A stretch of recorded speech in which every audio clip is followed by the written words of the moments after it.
Good evening, and welcome to News Now Influence.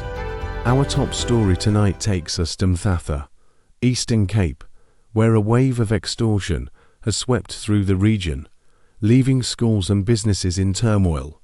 In the latest disturbing incident, a group of extortionists targeted Laphumikhwezi Primary School, forcing it to close its doors.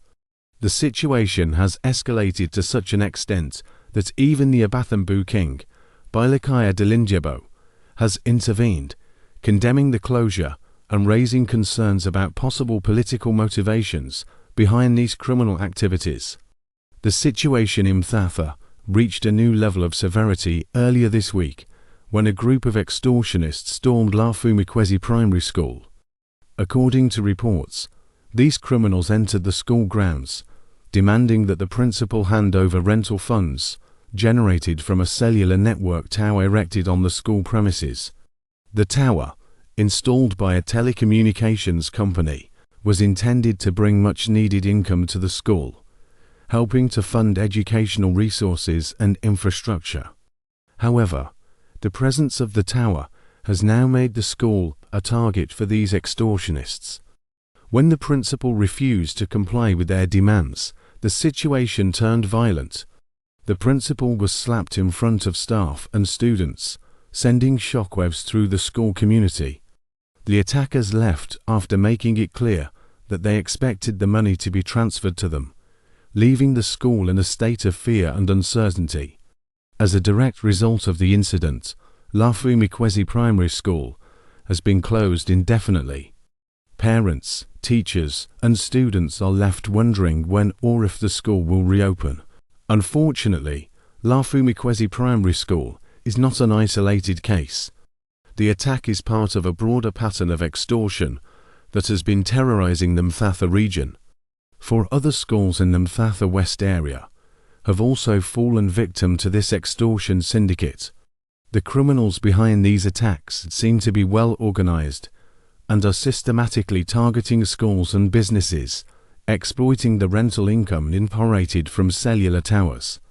The method is consistent. The extortionists identify a school or business with a cellular tower and then demand a share of the rental funds. If their demands are not met, they resort to threats, intimidation, and violence. This escalating crime wave has left the community on edge, with many feeling helpless in the face of such brazen criminal activity. The impact of this extortion racket extends beyond the schools. Businesses in the Mthatha area have also been hit hard.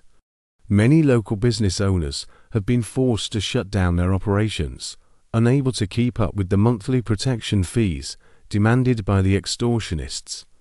Those who refuse to pay are often threatened with violence or damage to their property. This situation has led to a significant downturn in the local economy. Shops, restaurants, and other businesses that were once thriving are now closing their doors, leaving many without a source of income. The fear of becoming the next target has caused a ripple effect throughout the business community, with some choosing to leave the area altogether. One local business owner, who asked to remain anonymous, shared their frustration with our team. "We're just trying to make an honest living, but these criminals are making it impossible. We've had to close down because we can't afford the protection fees. It's heartbreaking."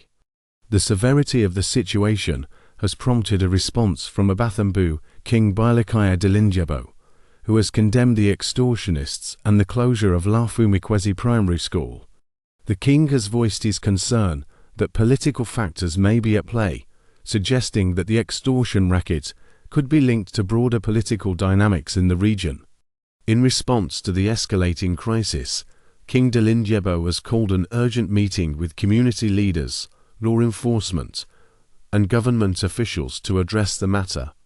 The king's involvement has brought a renewed sense of urgency to the situation, with many hoping that his influence will lead to a coordinated effort to combat the extortionists. In a statement released earlier today, King Dalindyebo said, "We cannot allow these criminals to hold our schools and businesses hostage. This is a direct attack on our community, and we must stand together to fight back. I urge all leaders to come together and find a solution to this crisis.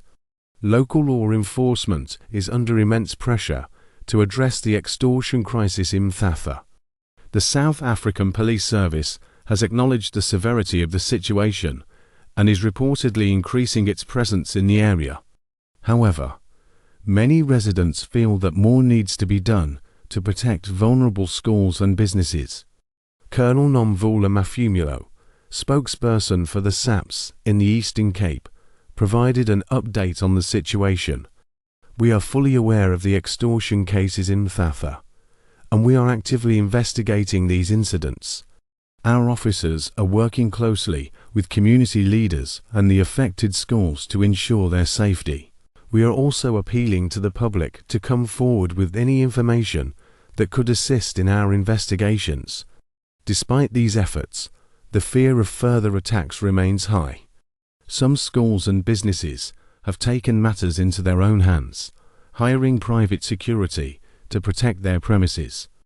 Others are calling for more drastic measures, such as increased government intervention and the deployment of specialized anti-crime units. As the community of Mthatha grapples with this extortion crisis, there is a growing sense of frustration and desperation. The closure of schools like Laphumikhwezi Primary and the shutdown of local businesses are stark reminders of the power that these criminals wield. The question on everyone's mind is, how long will this continue? And what will it take to put an end to the extortion racket? For now, the people of Mthatha are looking to their leaders, law enforcement, and each other for support. The upcoming meeting called by AbaThembu King Buyelekhaya Dalindyebo offers a glimmer of hope that a solution can be found. But until then, the community remains on high alert, determined to protect their schools, businesses, and way of life.